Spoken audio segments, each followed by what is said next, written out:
Okay, so hi everyone, welcome back to part 3 of lecture 2, which is on linear regression.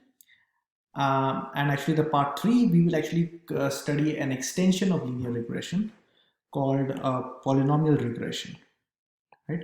So, polynomial regression is a strict generalization of linear regression. Okay, so what do we mean by polynomial regression? As the name suggests, right, we are going to consider kind of extensions of the hypothesis class. Okay, the way we are going to consider extensions is by actually looking at polynomial functions. So in particular, can define simple quadratic functions. Okay, so actually one thing that I'll kind of mention over here is that I'm actually using n or slash d equal to 1, right? So the dimensionality is 1. So it's just in a one-dimensional case, I can define a simple quadratic function as ax squared plus bx plus c, right? So if you recall, fx equal to ax plus b was a linear case, right? And fx equal to ax squared plus bx plus c is the quadratic case, right?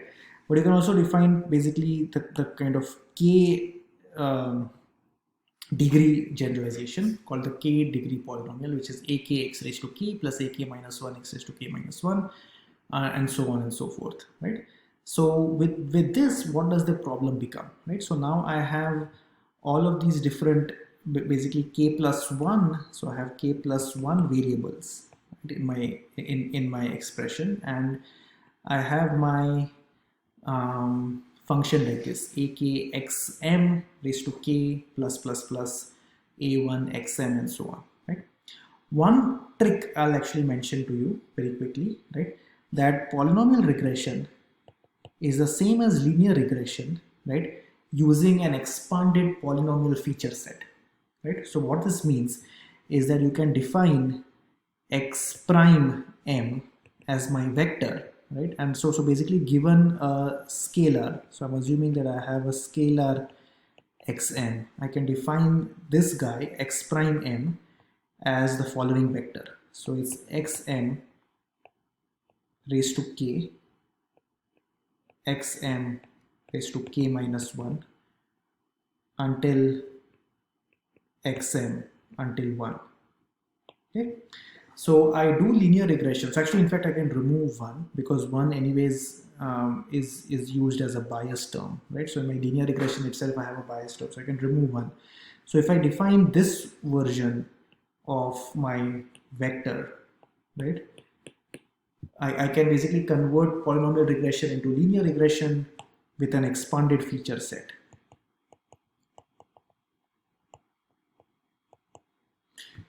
Okay, so this is the critical thing, right? But the key thing is that I'm essentially taking into account higher order interactions, right? So what does this essentially mean? So uh, in some sense, right, we are making our functions more complex. So you can always learn better with larger hypothesis classes, right? So this is just quadratic functions and k degree functions, right? Well, so then, I mean, why don't we just use basically very large k, right, and always use that? I mean, is there an issue with using large k? Well, this is what we'll actually see. Okay, so it turns out there actually is an issue, right? But before this, let us actually look at some examples. So I have these set of points, right? So essentially this is case one. Okay, so case one, we have the set of points over here, right? So in some sense, this is the true curve, right? This curve is not linear. So what this means is that linear is a bad approximation, right? I mean, it's not terrible, right? But the linear class of functions is not going to fit my data well, right? So as you can imagine, this will probably lead to a large error. Okay, so well, then I can use polynomial, right? I can use polynomial, and then I can basically, fit a polynomial curve like this. You can see this is much better, right? So what you would imagine is that this has much lesser error or smaller error, right? And this is a better approximation. So this is cubic, by the way. So this is a cubic function, this is linear. K equal to 1 is linear, k equal to 3 is cubic, right? Well, why don't we go all the way? So I use k equal to 9. This, on the set of points that are given, this is a perfect approximation, right? So I think this is the critical thing. It's a perfect, sorry, that's a wrong, so it's a perfect approximation on the given set of points. Okay, but the critical thing, again, I'm going to repeat the very, very critical thing. So I just call this case 2. Okay, and in the case of case 3, which is the third one, the critical thing is that I don't care about the set of points that are given. So actually, by the way, by given is essentially training data. I don't want to memorize the training data, right? So because I don't want to memorize the training data, it does not make sense to perfectly fit these points. What if my test data actually has points over here? So maybe I'll actually draw this in red, or actually, yeah, I'll just draw this in red, right? So say, you know, these are my points on my test data. Okay, see that this has got a very large error. This has got not that large of an error. This has also got a very large error, right? So if my test data points, so assuming that these are my test data points, right? So essentially what happens is that this is excellent on train, but very poor on test, right? So this exact scenario is known as overfitting. So I'll kind of write this in bold. This is called overfitting, right? In the case of k equal to 9. K equal to 9 case is overfitting my training data set. So what is exactly is overfitting, right? So this is kind of the caveats with polynomial regression, that I just can't arbitrarily increase my k, right? So larger hypothesis spaces always decrease the cost function, right? So that means that it has lesser training error,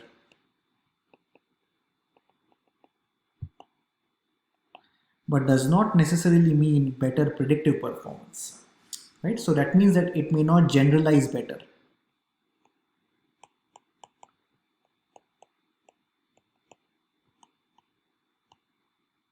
Okay, so this is in some sense the kind of critical aspect over here. So this phenomena is exactly called overfitting, right? So the goal of machine learning is to have the simplest hypothesis that is consistent with the observed data, because simple means that it is not going to be overcomplicated, right? So it's not going to overfit. Overfit means it's overcomplicated. If you look at this curve is overcomplicated, right?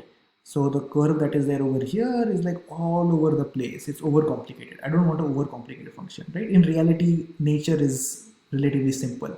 It's going to be complex. I need to have the right amount of complexity, right? But I don't want to make it overcomplicated.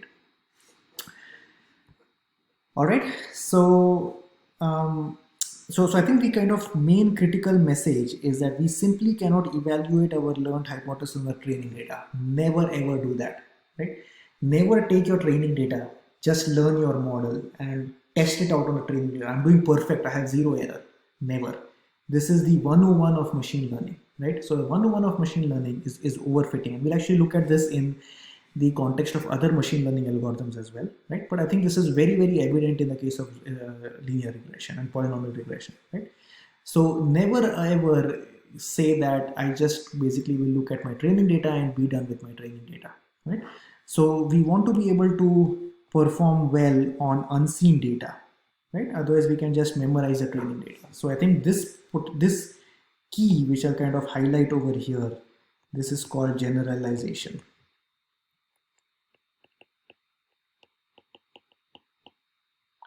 And I think this is the key takeaway from the polynomial regression. In fact, I actually have an excellent demo that I can show you in the fourth part, right? And definitely let me know if you enjoy the demo. So in the demo, we'll actually go over these issues and kind of see it from a hands-on perspective. Okay, I'll also be in the comments. I mean, the video title, I'll actually also put no, sorry, the video description, I also put a link to the Jupyter notebook that we'll be using. Okay. So I think the critical thing is report loss on some held out test data, right? That's why in the very beginning in supervised learning workflow, I said that we need training data and we need unseen test data where we'll test this out, right?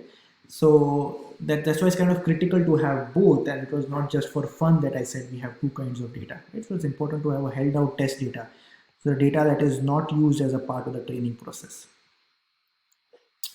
Okay, so in some sense, the kind of just repeat this from a regression perspective, right? So so as the degree of the polynomial increases, the training error monotonically decreases, right? So we see that a training error comes down, right? But on the other hand, the generalization error, right, initially goes down, but then it goes up in this case, right? So as k increases, the test error can increase, right? So the test error decreases at first, but then after a certain point it will increase. So there will for sure 100% there will be overfitting, right? The reason for there being overfitting is that there will be too many parameters.